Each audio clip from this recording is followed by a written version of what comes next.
Hey guys, Josh Roof here with Golden Ratio Content, and today we're going to be talking a little bit about how to be successful in your writing.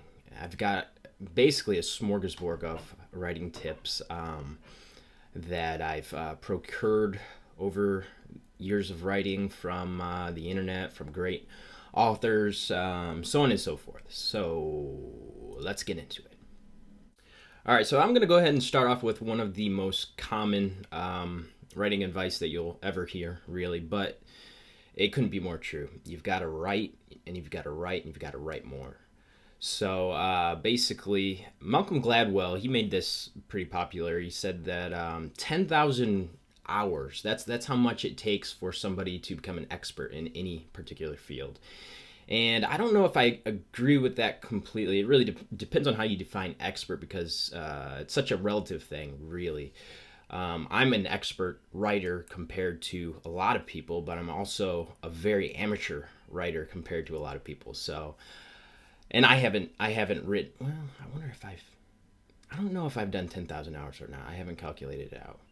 Regardless, it takes a lot of writing and also a lot of reading. Stephen King's big on that, and pretty much any author you'll ever hear advice from. So, and the first and possibly most common, it's one of the most common mistakes that a lot of new writers make, is using the passive voice. Wikipedia, this is what they have to say about it. It's a little bit wordy. The passive voice is a grammatical construction, specifically a voice, the noun or noun phrase that would be the object of an active sentence, appears as the sentence of a sentence with passive voice. And so I can't even really explain what they're trying to say there. So I'm going to give you my version. So my version of passive voice actually came from Rebecca Johnson. She tweeted, "I finally learned how to teach my guys to ID the passive voice. If you can insert by zombies after the verb, you have passive voice." So I really like this method of digging up the passive voice so that you can eradicate it, replacing it with the active voice. And here's a good example.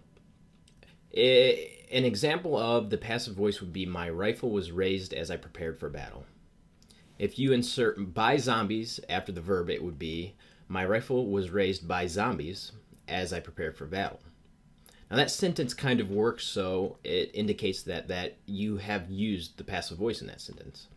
Now if we convert it to the active voice, we get, "I raised my rifle preparing for battle."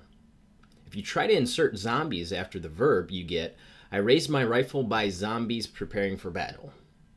It doesn't work, so you're good. Now, the good thing about changing passive voice to active voice is that it becomes more powerful.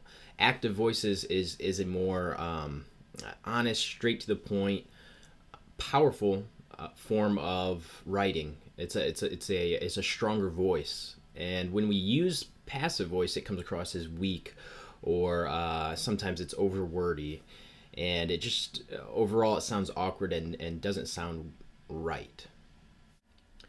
Now, maybe one of the most important things to get rid of in your writing is the jumbling or scrambling of tenses. Using tenses correctly is absolutely vital.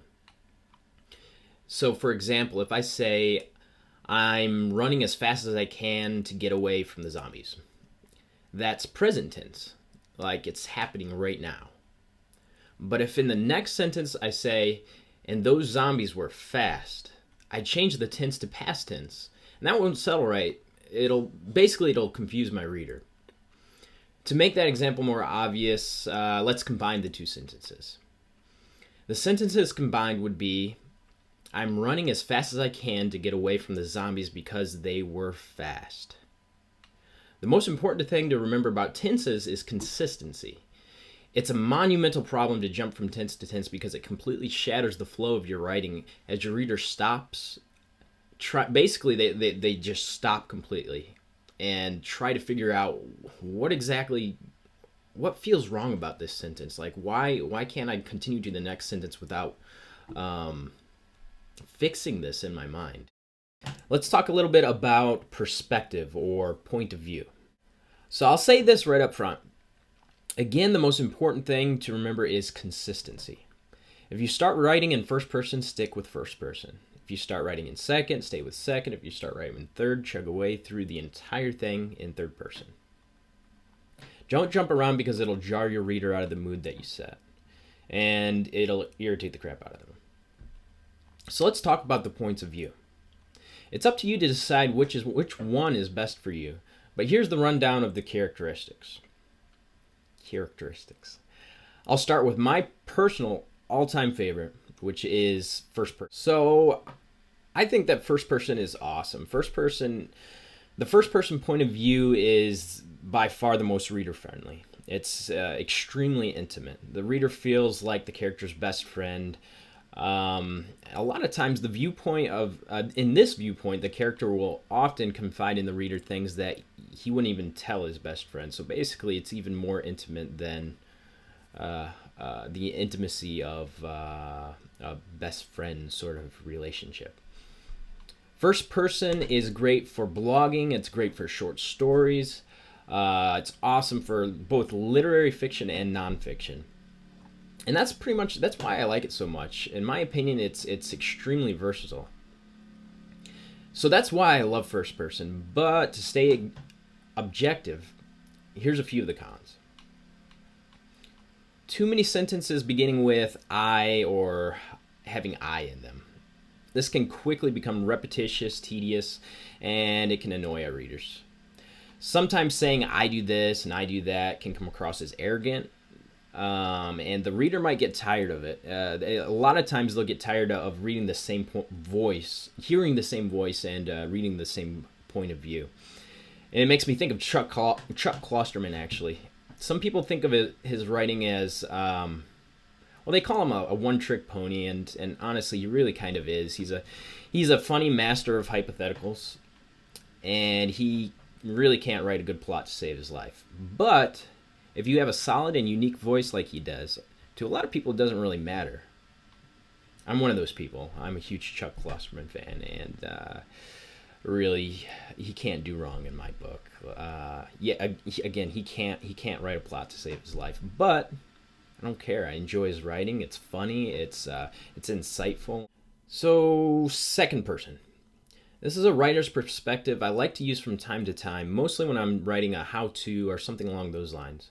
For the most part, you should avoid it like the plague for any other literary genre.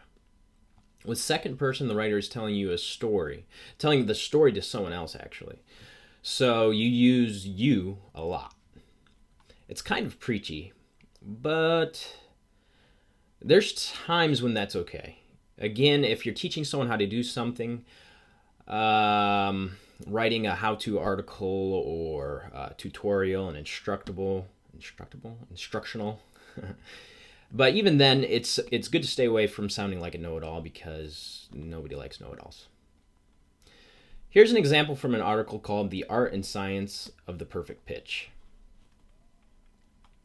Whether you're dreaming of being published by a national magazine or honing your ability to entice the deep-pocketed clients in your small business backyard, your pitch is absolutely vital. It's either your Zeus lightning bolt or your Achilles heel. There's no in between. The writer's pitch is the most powerful instrument because it's the key to the gateway between you and the job. The gatekeeper is the magazine editor, you are the fearless adventurer, and the pitch is your key. This is how you can make sure that key will fit.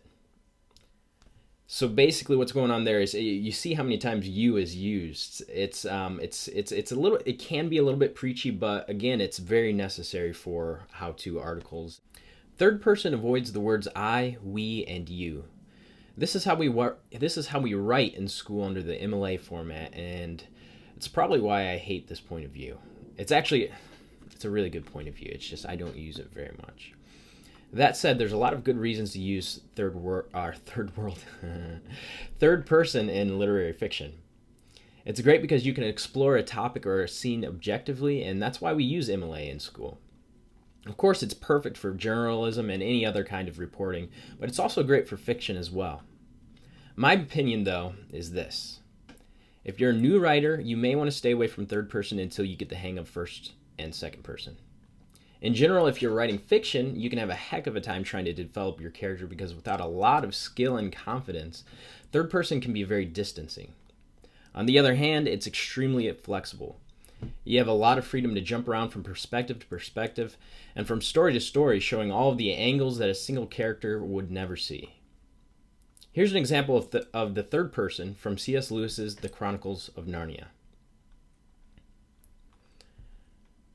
She did not shut it properly because she knew that it is very silly to shut oneself into a wardrobe, even if it is not a magic one. And that's just about all I've got for you today. I know you're probably asking, well, what about the writer's voice, my style? How do I develop it? What about imagery, writing to appeal to the senses? Isn't there something you could add about rhythm?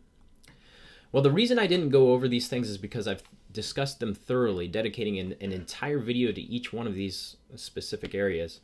So I'd just be wasting my breath to go over them again. If you're interested in learning about these things, I'll probably put them on the screen here or in the links below, or something like that. And yeah, that's all I've got. If you enjoyed or learned something, don't forget to like and comment below, and subscribe to get the latest writing tips, tricks, and tutorials.